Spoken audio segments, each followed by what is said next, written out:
Tell Me How You Really Feel.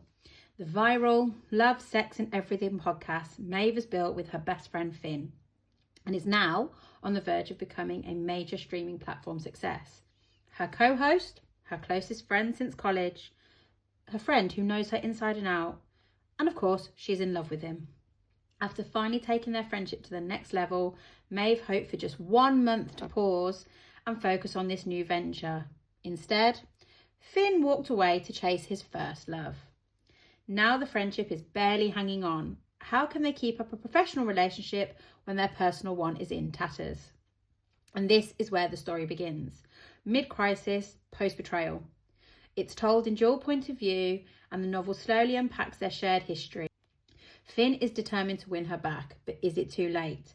Maeve isn't ready to forgive so easily. Whilst the premise of this was intriguing, I did find that the story felt a bit flat at times. The major miscommunication trope dominated the plot, and personally, I've realised it's not a favourite of mine. At certain points, it did feel like I was reading about two teenagers rather than adults navigating a professional and romantic relationship. Maeve in particular, I found very difficult to connect with. The book focused heavily on her anxiety and her insecurities, often portraying her as cold, defensive and quick to jump to conclusions. Considering she's a therapist who's been in therapy herself since she was 13, the lack of her emotional regulation was a little bit frustrating. That said, the chemistry between the two of them was undeniable. Their banter, the slow burn second chance, friends to lovers, dynamic, the shared history, all of that did feel genuine.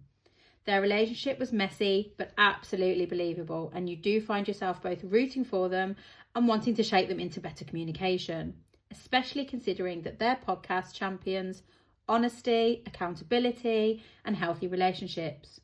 What stood out to me about this book was its willingness to tackle serious topics, anxiety disorders, panic attacks, low self-worth, as well as broader societal issues like your pay gaps, sexism, and gender equality in the workplace. Maeve, despite her personal struggles, was shown to be driven, resilient, and determined to build a successful life for herself, not by luck or by privilege, but through sheer effort.